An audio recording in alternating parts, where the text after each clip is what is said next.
지역의 이슈를 심층 분석해보는 헬로 이슈토크의 김세진입니다. 오늘 시간 함께해 주실 두 분 소개합니다. 지역정계 이슈통이죠. 조재우 경남대 정치외교학과 교수 나오셨고요. 이슈의 법률적 해석을 도와주실 문일환 변호사 나오셨습니다. 안녕하십니까? 네, 안녕하십니까? 네, 반갑습니다. 먼저 이슈 짚어보기로 시작하겠습니다. 창원시의회가 오는 11월 제2차 정례회부터 본회의에 인터넷 실시간 방송 서비스를 시작합니다.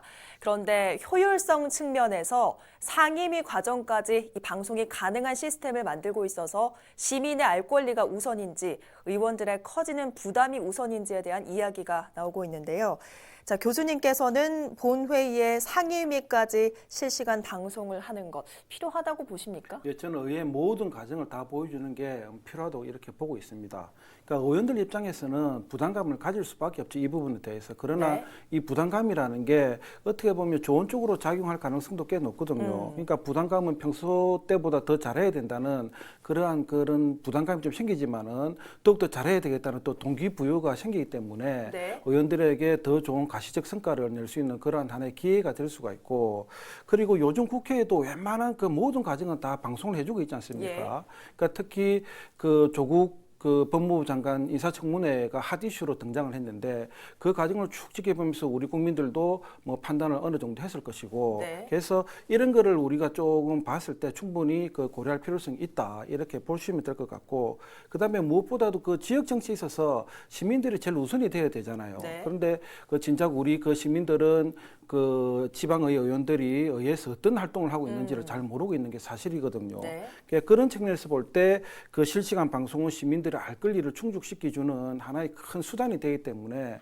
저는 이게 필요하다고 보고, 다음에 이제 이런 걸 잘하면 우리 의원들도 자신의 존재감이 부각되기 때문에 또 그렇게 되면 우리 지역민들도 그 의원들을 굉장히 좋게 보지 않습니까? 맞습니다. 그렇게 되면 다음 선거에서 또 이게 좋은 쪽으로 작용할 수 있으니까 네. 의원들에게 반드시 뭐 불리하게 작용되는 것은 아니다. 그렇게 보시면 될 것 같고, 다음에 이제 그 본회의 말고 상임위까지 우리가 가야 되느냐 이런 부분도 이제 네. 지금 논하고 있는데, 대부분 우리 의회는 상임위에서 모든 게 거의 결정이 나거든요. 그렇기 때문에 그런 측면을 고려했을 때 상임위까지 네. 보여주는 게 저는 맞다고 이렇게 평을 내리고 싶습니다. 예, 일단 다른 기초 지자체 중에 본회의만 하든 상임위만 하든 일단 인터넷 방송을 실시하는 곳이 많은데 기대하는 효과가 좀 현실화되고 있다고 보십니까? 우선은 그 대표적으로 서울시 의회가 그 오래전부터 본회의는 물론이고 상임위도 실시간 영상 방송을 하고 있습니다. 네. 최근에는 실시간 방송을 PC만에 볼 수 있는 게 아니고 모바일로도 볼 수 있도록 지금 시스템을 구축하고 있는 상황이고요. 네. 그리고 경남도 내에서는 경남도 의회와 뭐 김해시, 양산시, 거제시, 밀양시, 뭐 통영시 의회가 본회의 및 상임위를 그 실시간으로 방송하고 있는 중이고요. 구체적으로 보자면 김해시 의회는 경남도 내 시군의 최초로 그 시스템을 구축했거든요. 네. 2012년부터 해가지고 계속 실시간 영상을 중계해오고 있고, 그다음에 양산시 의회도 2013년에 약 5억 원을 들여가지고 멀티미디어 방송 장비를 구입을 했었고요. 예. 그리고 죄송합니다. 그리고 거제시 의회도 2017년, 그리고 밀양시에도 올해부터 진행하고 있습니다. 이러한 서비스로 인해서 어떤 그 의정 활동의 투명성과 신뢰성을 제고하면서 또 시민과 더 가까이 다가갈 수 있는 계기가 된다라는 호평이 지금 현재 많은 상황인 거고요. 네. 다만 이제 관련해가지고 진주시 의회가 생중계를 계획을 했다가 최근 실효성을 이유로 이제 간담회에서 부결시킨 게 있어요. 해가지고 쟁점이 뭐냐면은 실제 의정활동 생중계를 하고 있는 충북시 의회와 거제시 의회를 직접 방문을 해가지고 확인을 해봤더니만 투자대비 효과가 미비하다라는 측면인데요. 근데 시의회에 따르면은 뭐 청주시 인구는 진주시의 한 2배, 약 80만 명 정도인데, 우리 생중계 시청자 수는 뭐 평균 50에서 100명에 불과하고 네. 뭐 특별한 핫 이슈가 있어도 수백 명에 그친다. 그래서 많은 사람이 보지 않는다라는 거고요. 또 생중계를 위해서는 장비 구입 등 초기 투자 비용이 약 8억 원이 들고 뭐 연간 운영비가 1억 원이 드는 등 상당히 많은 돈이 드는데 뭐 시청자들은 별로 없고, 그러니까 투자 대비 효용성이 떨어진다. 네. 아마 그런 취지로 아마 이제 그렇게 간담회 자리에서 부결이 된 것 같은데, 이에 대해서는 진주 참여연대와 모니터링단이 반발을 하고 있어가지고 진주시의회 측에서 다시 논의를 할 거다라는 예정입니다. 그래서 실시간 중계가 아까 말씀드렸던 어떤 투명성, 공정성, 시민의 접근성 참 취지는 참 좋은데 또 다른 측면에서는 그에 따른 비용이 상당히 또 많이 들기 예. 때문에 효율적인 측면에서 일부 또 의문점이 드는 것도 있는 듯합니다. 예.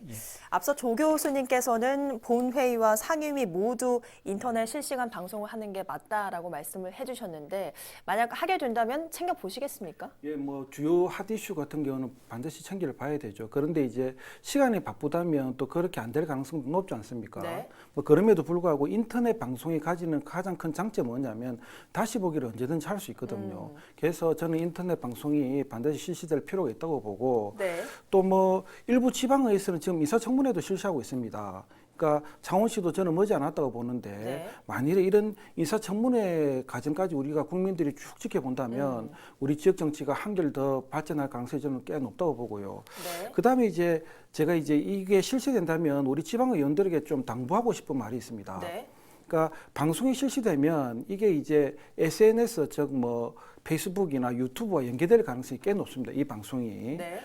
그런데 이제 그 요즘 쭉 보면 일부 우리 국회의원들도 마찬가지인데 지방의회 의원들 보면 시정 질의에서 시장에게 밀리는 모습을 보인다든지 아니면 지방 공무원에게 뭐 제대로 그 준비를 안 해가지고 그냥 억지 답변만 강요한다든지 네. 뭐 굉장히 좀 민망한 연출을 많이 펼치고 있거든요. 네. 근데 이 방송이 실시가 된다면 이제 SNS에 연계가 되기 때문에 방송 일회로 국한되는 게 아니라 네. 이 모든 게 이제 재생산되고 확대되는 그런 과정을 거치게 됩니다. 그러니까 요즘 우리 젊은 학생들 보면 뭐 특정 사안 가지고 굉장히 패러디들 많이 하고 있지 않습니까? 자칫 잘못하면 이제 지방 의원들이 웃음거리로 네. 이렇게 전락될 가능성이 꽤 높다고 보시면 되고요. 예. 그래서 이런 점을 좀 감안해 가지고 좀 철저하게 시정 질의도 준비하고 법안 발의에 대해서 뭐 이게 옳은 법안인지 아닌지도 한번 잘 따져 가지고 좀 그 대처해 나갈 필요성이 있고 그리고 또 반면 열심히 공부하는 네. 준비를 철저한 의원들 같은 경우에는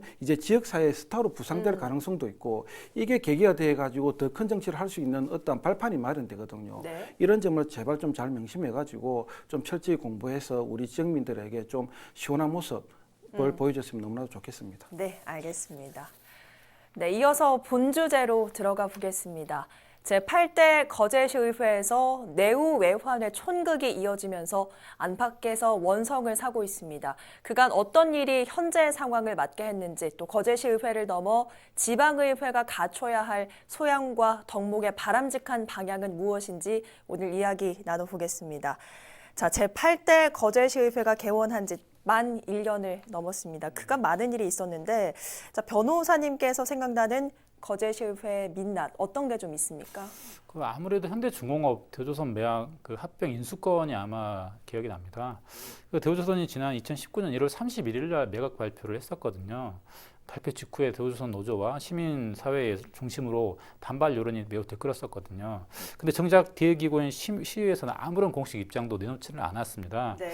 이를 두고 이번 매각이 사실상 정부 정책이 뭐 여당 소속 의원들이기 때문에 소속 여당 의원들이 선뜻 나서지 못하는 거 아니냐 뭐 그런 네. 어떤 의구심까지 나왔었고요. 그런데 그로부터 거의 2달이나 지난 3월 28일 날 대우조선 해양인수 합병 반대 결의문을 채택했거든요. 그러니까 시의회는 결의문에서 뭐 이번 매각 결정이 이제 막 경기 침체를 벗어나고 있는 우리 뭐 지역 경제에 좀 악영향을 끼치고 있다. 네. 심각한 우려를 표명한다. 25만 거제 시민의 명운이 달린 사안인데 각각 그 이해 당사자들의 어떤 의견도 청취하지 않고 일방적으로 진행했다. 처음부터 다시 논의한다. 어떤 상당히 강한 수위의 반대 결의문을 채택을 했거든요. 네. 문제는 근데 이게 이미 버스 지나가 손드는 꼴이 돼버려가지고 뒷북 치는 상황이 돼버리니까 뭐 시민들의 시선 당연히 곱지가 않겠죠. 그래서 이번 그 시의 결의문 채택에 대해서 뭐 대우조선 매각 범시민대책위 관계자들은 이번 사태를 둘러싼 어떤 이혼의 어떤 행보는 못내 아쉽고 네. 늦었지만 방향을 정한 만큼 뭐 민의에 최선을 다해달라라고 이렇게 입장을 발표하긴 했지만 어찌 되었든 간에 약간 김 빠진 모양새가 됐기 때문에 가장 조금 모양새가 좀 좋지 않았다라고 볼 수가 있겠죠. 예, 정말 늦어도 너무 늦었던 결의문 때문에 시민들의 원성을 살 수밖에 없었는데 여기에다가 저희가 이슈 짚어보기도 했습니다만 개원 1주년 자축연을 또 가졌었습니다. 이게 또 더 큰 원성을 사는 계기가 됐던 것 같아요. 그렇죠. 지금 오는 이번 2월 28일 날 28, 29일 1박 2일로 행사를 진행했었거든요. 뭐 거제 대명 리조트와 이루면 구조랑 이론에서 행사를 했는데 그 단합대회 차원에서 또 만찬과 또 선상 낚시라는 행사를 했어요. 그래서 이게 당시에 지역사회에서는 조선업 침체 등 아까 대조선 매각 해양권도 관련해가지고 여러 가지로 지금 문제가 많은데 뭐 난데없이 이제 시의회는 이제 그런 거 자기들 할 일도 처리하지 않은 상황에서 자기들끼리 1박 2일로 속된 말로 좀 논다. 뭐 그런 이제 원성을 사게 된 거죠. 그러니까 또 하필이면 그 행사에는 또 시의원이 10여 명뿐만 아니라 또 이제 그 시의회 사무국 직원들까지 이제 대거 예. 참여를 해가지고 또 그 이제 비용이 뭐 개별 호점에서 나온 게 아니고 시의회 예산으로 또 들어간 네. 비용이라서 아무래도 좀 이제 그런 상황이었던 거죠. 그래서 이제 오히려 지금은 뭐 또 만찬이라든지 뭐 선상 낚시가 아니라 이런 어려운 거제 현안을 위해서 뭐 집답 뭐 토론회라든지 뭐 그런 걸 해도 부족할 판에 이렇게 서로 1박 2일 노는 행사를 한다 해가지고 이제 시민들이 아주 좋지 않게 좀 받았던 일이 있었죠. 맞습니다. 당시에 저도 좀 이해가 가지 않았던 게 기억이 나는데 조 교수님께서는 어떤 게 좀 기억나십니까? 일단 국회도 그렇고 지방의회도 그렇고 의회에서 가장 자주 일어나는 게 그 의원 간의 다툼, 또 맞습니다. 여야 간의 다툼이잖아요. 근데 거제시의회도 이번에 그런 경우가 발생을 했는데 그 최양희 의원과 이인태 의원 이 두 분 사이에 좀 다툼이 있었던 모양이에요. 네. 근데 왜 이게 또 화제가 됐냐면 이 뭐 의회에서는 늘 일어나는 일인데 보니까 같은 당 소속의 의원이 네. 뭐 서로 다투게 된 거예요. 그러니까 그 여야 의원이 그 갈등이 생겨가지고 다투는 것은 우리가 일상적으로 보는데 네. 같은 당 소속의 의원이 다툰다는 건 참 이례적인 일이거든요. 그 내용은 이렇습니다. 그 최양희 의원이 청소년 노동 인권 조례안을 이제 그 법안 발의를 했는데 네. 이게 상임위에 부결되니까 여기에 대해서 이제 따진 모양이에요.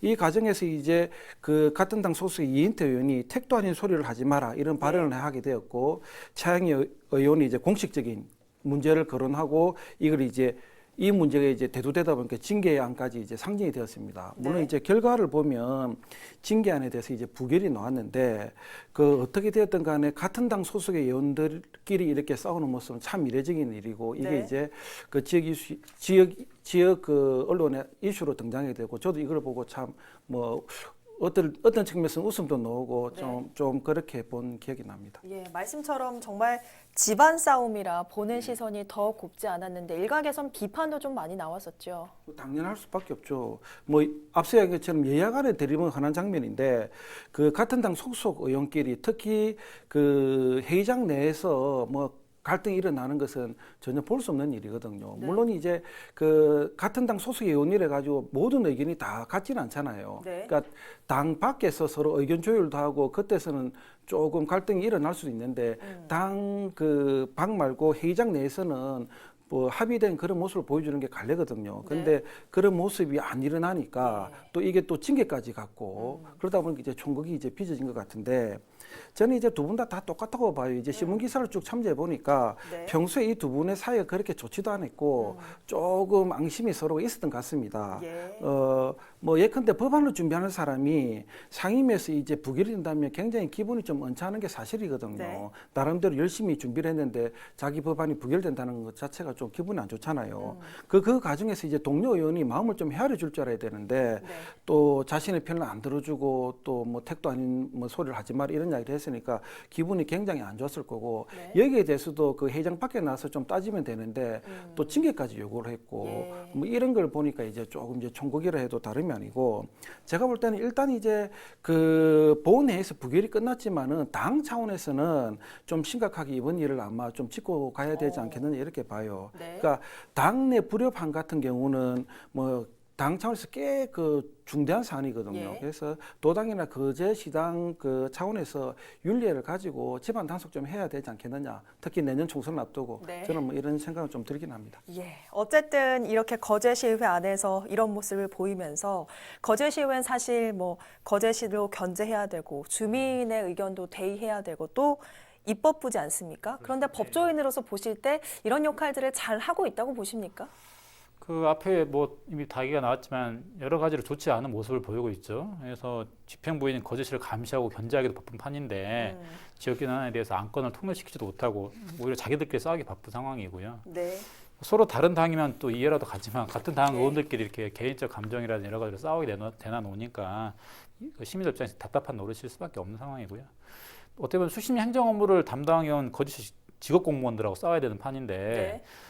그런 사람들을 견제하려면 이제 누구보다 열심히 발로 뛰지 않으면 안 되거든요. 맞습니다. 그리고 국회의원들처럼 보좌관도 없어요. 지역시 의원들은. 그러니까 자기 스스로 발품을 팔아야 되는 상황이에요. 자기도 뛰어다니면서 자료도 구하고 또 해야 되는데 전혀 이런 것도 없이 오히려 자기들끼리 자중질환하는 건 상황이니까. 네. 그리고 사실 뭐 열심히 일하는 거 뭐 안 보이는 데서 열심히 일한다 하면은 지역사회나 언론도 다 압니다. 근데 이제 그런 거 안 하고 이제 하니까 더 미워 보이는 거겠죠. 그래서 아마 네. 점수를 준다면 뭐 썩 좋은 점수를 못 주지는 않을까 싶습니다. 예. 어쨌든 요즘 역대 가장 강한 지방자치 시대라고 불리지 않습니까? 그만큼 의원들의 책임감이나 또 권한 역시 강해지고 있는데 그래서 좀 의원도 또 정당도 책임감을 가져야 될 것 같아요. 제도적인 뒷받침도 물론 있어야겠지만. 맞습니다. 지금 뭐 계속 해가지고 지방자치법 전문 개정안도 지금 발의돼 있는 상황이고요. 여러 가지로 지금 자치분권제 시대에 맞게 중앙의 어떤 권한을 상당히 지방 정부에 넘겨주려고 노력을 하고 있습니다. 그리고 뭐 국세 지방세 비율도 8대에서 6대 4로 조절하려고 지금 그러고 하고 있고요. 네. 그래서 이제 어떤 그 지방의 의원들의 어떤 자격이라든지 수준 이 선행에 대이지 않은 이상에서는 이렇게 많은 권한을 줘봤자 별 의미가 없다. 이러면 지방의회, 지방 정부가 무슨 소용이냐라는 말이 나오거든요. 하기 때문에 뭐 과거에는 기초원 정당 공천제에 대해서 폐지를 해야 된다. 뭐 그런 얘기 있었지만 네. 오히려 이게 일종의 어떤 뭐 관문이라든지 어떤 자격 검증에 또 뭐 선순환이 될 수도 있기 때문에 예. 막연히 폐지보다는 최소한 검증이라도 이루어진 상황에서 어느 정도 유지가 돼야 되지 않느냐라는 생각이 좀 들고요. 다만 이제 정당 책임성을 강화시켜야 되기 때문에 그에 따라서 여러 가지 또 방안이 필요하긴 할 텐데 만약 뭐 기초의원이 문제를 일으켰으면은 당 차원에서 뭐 차기 총선이라든지 이런 과정에서 아예 뭐 해당 지역 국회의원이 또는 원내 뭐 지역 당협위원장에게 뭐 페널티를 준다. 네. 이런 식으로 당내 내에서도 좀 어떤 지역적 견제를 해줘야지 그렇지 않으면 기초의원의 수준이 좀 많이 뭐 문제가 되지 않나라는 생각이 듭니다. 예, 정말 자격이나 수준 미달이라는 소리 듣지 않도록 정말 전문성 강화를 위한 안팎의 노력이 좀 필요할 것 같아요. 그러니까 당연히 의원들은 열심히 공부하고 준비를 해야 되겠죠. 그러나 또 우리가 또 사회적으로 뒷받침해줄 부분도 저는 있다고 봅니다. 네.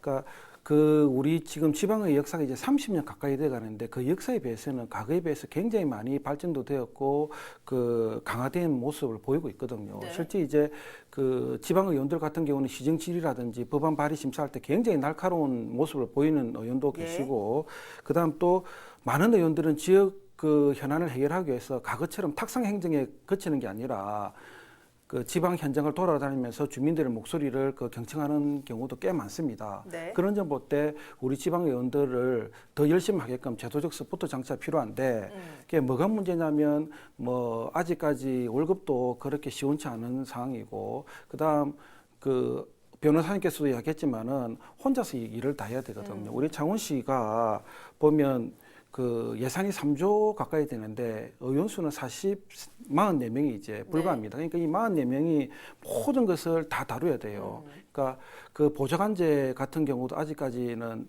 도입하려면 좀 많은 시간이 걸리거든요. 이런 네. 이제 처우 개선이 먼저 좀 뒷받침된다면 우리 지역 의원들이 더욱더 의정 활동을 더 열심히 할 수 있을 것 같고 더 좋은 성과를 낼 수 있을 것 같기 때문에 여기에 관련된 법이 뭐냐면 이제 지방자치법 전면 개정안이거든요. 이 법이 네. 반드시 좀 국회에서 좀 통과가 되었으면 좋겠습니다. 네.